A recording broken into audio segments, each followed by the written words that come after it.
You ask Tiger to solve. This deals with linear equations with one unknown. The final result is t equals -12. Let's solve it step by step. Swap sides. Group all constants on the right side of the equation. Add 5 to both sides.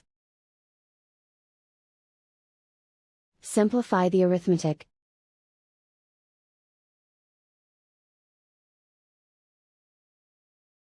Isolate the t.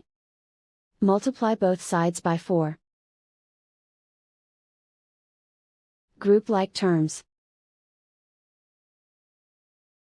Multiply the coefficients. Simplify the fraction.